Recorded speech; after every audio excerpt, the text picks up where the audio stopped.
Welcome back to a new video. So I thought, considering it's the start of a new year, some people may be wanting to start their reading journey, or you might just be looking at getting into reading regardless of what time of year it is. So I thought I'd film a book recommendations video with books that are easy to get into reading for a couple of different genres. So we're going to go through the different genres and then the books in that category, and hopefully we'll find something that will help you get into reading or that you just might like. So as I mentioned, I have a couple of different categories. So we've got romance, fantasy / romancy, there will be some romance in this book, mystery / thriller books, and then some literary fiction. I haven't got tons for literary fiction because I feel like that is difficult if you're starting your reading journey, but if you're looking to get into literary fiction, then I do have a couple of recommendations for what might help you get into that category. So I have all my recommendations here. We're going to go through the romance pile first, which is the biggest one, but there are some series in here that I read when I was getting into reading and just helped me rekindle my love for reading. So we'll start with that pile.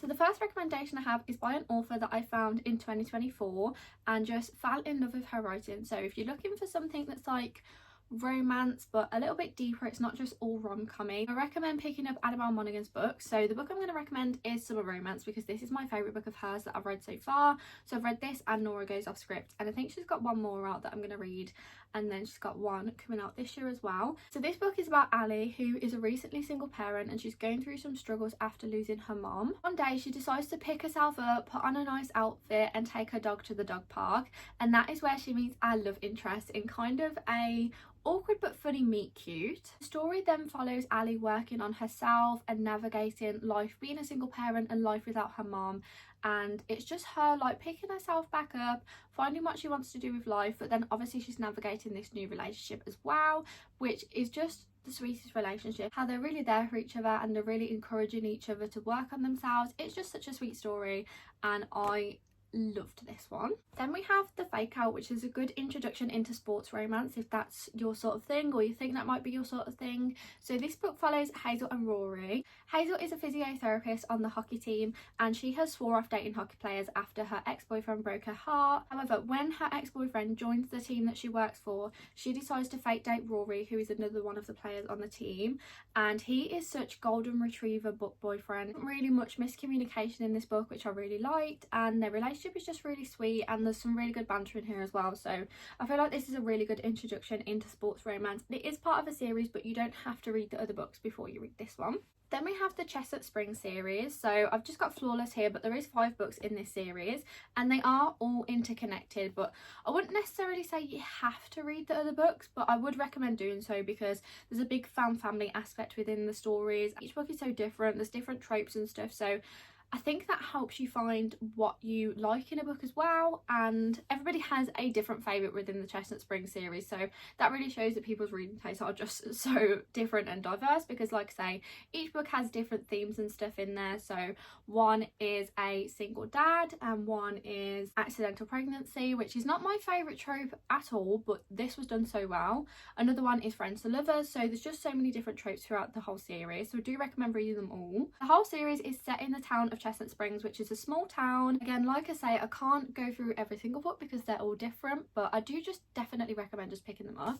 The first one is about Summer and Rhett. So Rhett is a bull rider and Summer is tasked to basically be almost like his PR for the summer. He has a little bit of a bad reputation, so she's hired to basically keep it in check in front of the media, and then obviously a romance sparks there, so it's kind of workplace romance, if you know, not the typical setting of workplace romance, but that sort of thing. If you think cowboy romance is not for you, give this series a go first. Following on with the theme of cowboy romance, we have the Rebel Blue Ranch series. So the first book is done and dusted, but there's currently 3 books released in this series and there is a 4th coming out this year. Again, it's very similar to Chestnut Springs in the fact that each sibling has their own book in this series and it's set on a ranch in a small town. and there's different tropes and themes in each of the books. So again, I would recommend giving them a go because you're probably going to find one that you like within the series, and they're really short, so I feel like that's quite a good introduction into reading when you've got a few short books to get through, and then you can see whether you like them or not. Then we have the When in Rome series. So we have When in Rome, Practice Makes Perfect, and Beg, Borrow and Steal, which has just come out this month. So this is a small town interconnected romance series, and again, each of the books follows a different sibling. In the first book we have Amelia. So she is a pop star and she kind of feels like she needs a break from her pop star life, so she decides to run away like Audrey Hepburn does in Rome and Holiday, but she can't afford to take time off and go to Rome in Italy, so she goes to Rome, Kentucky, and on the way there her car breaks down and Noah, who's our male main character, comes out to help her. She goes to stay at the inn and they're like, nope, there's no room here. He offers to let her stay at his house, and then obviously again romance sparks between them. He's also a pie shop owner, so that is just adorable. Then in the second book we have Annie and Will. So Will is Amelia's bodyguard, who obviously is in the first book. He comes back to town to be her bodyguard again,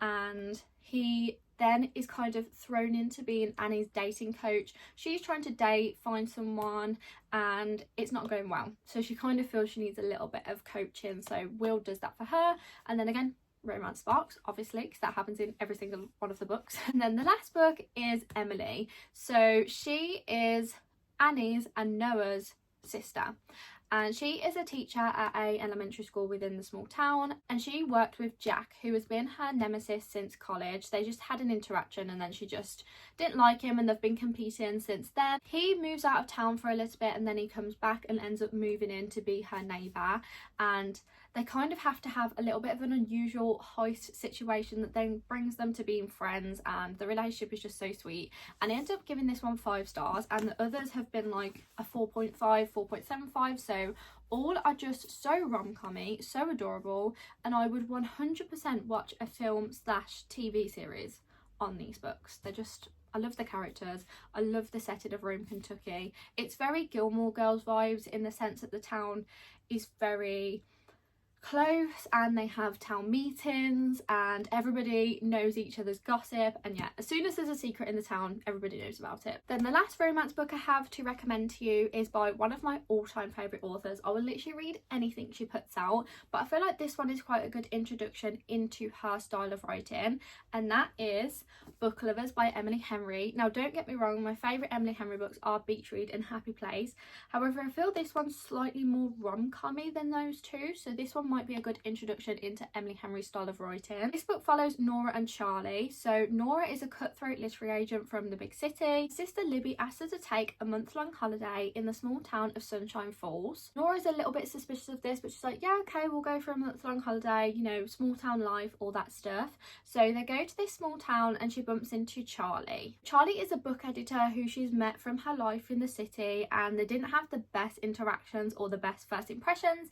and then they keep bumping into each other in this small town. Obviously they write books, edit books, they're literary agents / book editors, so they're very familiar with the whole concept of small town romance, but they end up then having their own small town romance, and it is just so adorable. But there is more deeper themes and stuff to Emily Henry's writing, so it does read more like literary fiction with elements of romance. Don't get me wrong, the romance is still very heavy in here, but the writing style is a little bit different, but I actually prefer that with romance books. But our next category is fantasy. So I have a couple of fantasy recommendations for if you're looking to get into fantasy or this is more your style of reading. So the first book I have is If the Crown Fits, which is part of a fantasy trilogy, but the other 2 books haven't come out yet and they're coming out this year. I believe they're all going to be available on Kindle Unlimited. I know that this one definitely is. Our main character is an infamous bandit who has been tasked to steal a necklace from the royal family. It's only when she goes to complete this task that she finds out that this is part of a bigger ruse where she needs to fake date the prince from the rival kingdom. So there's a lot of secrets, obviously fake dating, mistaken identity, and just a lot of plot twists and stuff in here, but the actual concept of the world and the fantasy building and all that stuff is very, very simple to grasp. Then we have one of my all-time favourite fantasy reads, Powerless by Lauren Roberts. Now this is a series, so I do recommend reading the whole series. The last book is coming out in April this year, but definitely obviously read this one first because they do carry on from each other. So it's a YA romantasy set in a kingdom where there are ordinaries and elites. The elites have powers whereas the ordinaries don't, and the ordinaries are basically viewed to plague the elites, almost like they weaken their powers and stuff. Hayden is an ordinary who is disguising as an elite. So she is our female main character in this book. She lives in the slums, which is obviously the poorer part of the kingdom. She has an interaction with Prince Kai, who is the enforcer. So it's actually his task to get rid of all ordinaries from the kingdom. They don't want them plaguing the elites. The ordinaries are banned from living there, so it's his job to get rid of them. Both of these characters are then thrown into the kingdom's annual trials, which are very much like the Hunger Games style trials where everybody's battling to win, but the trials are between all of the elites. So obviously Hayden is disguising herself as an elite. She says that she can mind read, she's a psychic. She's just very good at reading people, so she's very good at keeping the fact that she's an ordinary under wraps. But now she's thrown into these annual trials with Prince Kai, who obviously they have a little bit of a spark there, but they can't be together from the beginning because it's literally his job to get rid of people like her. So then we have Caraval, which is again part of a fantasy trilogy. So Caraval is a game that happens I think once a year, and it's set on a remote island. The game is run by legends, so all contestants are given a task to complete within the annual game, and whoever wins gets an extravagant prize. For this year's game, sisters Scarlett and Donatella are entered into Caraval. When Scarlett arrives on the island, she discovers that Donatella has been kidnapped, and that is the person that all contestants need to find to win the game of Caraval this year. We then follow Scarlett through the game trying to find her sister, but they say to all the contestants that not everything is as it seems in Caraval. Don't get swept away with everything. It's not all real. So you are basically seeing everything in Scarlett's point of view, so you're not sure what's real and what's not. But until obviously you get to the end and everything's uncovered. So it's very interesting. It's really interesting trying to know who to trust, who not to trust. It's just such an interesting concept, and I really enjoyed the story. But again, I don't think the actual world and stuff is very difficult to grasp, so I think this is really good to get into fantasy.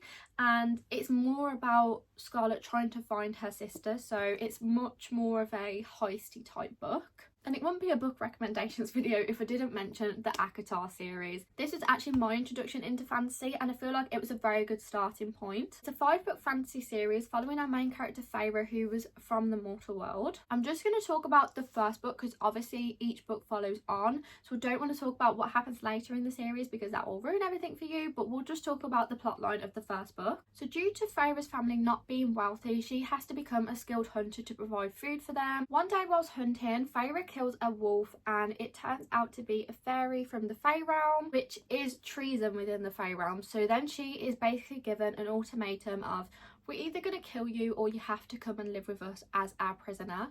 So she goes and lives with them in the Fey realm. She has to leave her family behind and basically just go and live in their realm. We then follow Feyre living in the fantasy realm and kind of just what happens over there. We meet obviously a lot of characters. There's kind of this blight where there's a little bit of something going on over there. Not everything is as it seems, and it's just so interesting. Honestly, just read the story. I can't say too much about it because it will just obviously ruin everything. It's better to just read it and have the shock factor, but that is just the kind of gist of it, and then we follow on in each book. Then the last fantasy recommendation I have is Lightlark, which is one of my most recent fantasy reads. Every 100 years, the island of Lightlark appears and a centennial takes place. There are 6 realms within the world, and each leader from those realms can take place in the centennial to help try and break a curse that is placed across all of the 6 realms. However, for the curse to be broken, one of the leaders has to die, and then the rest of the realm disappears and cease to exist. Again, it's kind of like a trials style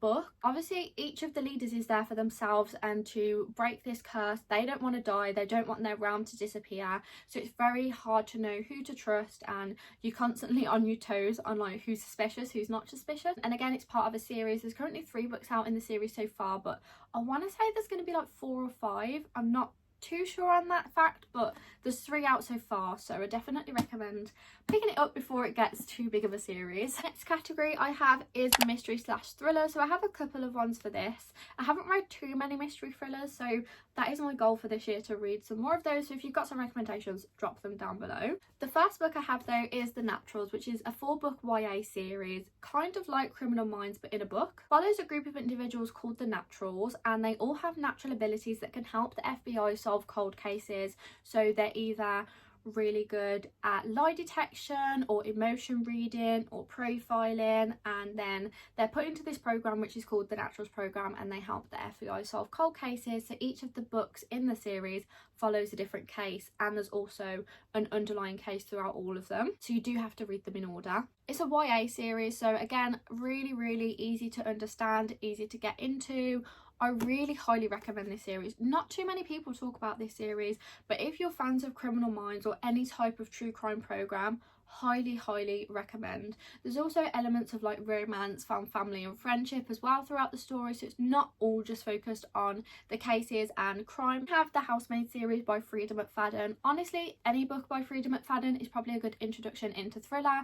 All of her books are really short, they've got tons of plot twists, and sometimes they're a little bit crazy, but they're seriously good every single time. We follow Millie in this book slash series, and she gets a job as a housemaid for a rich family, but when she starts working there, weird things start happening and the wife starts acting crazy. She says Millie's lying, that she stole stuff from her. It all gets a little bit weird. We then follow Millie trying to uncover what's happening. The wife was normal to begin with, then she just starts going crazy, so Millie's like, what is going on? What job have I taken on? Who do I work for? Following her, just trying to uncover what the hell's going on. It's so interesting, and then the books kind of follow different stories, different families and stuff like that throughout the rest of the series, but they're all very similar in style. But I definitely recommend giving it a go.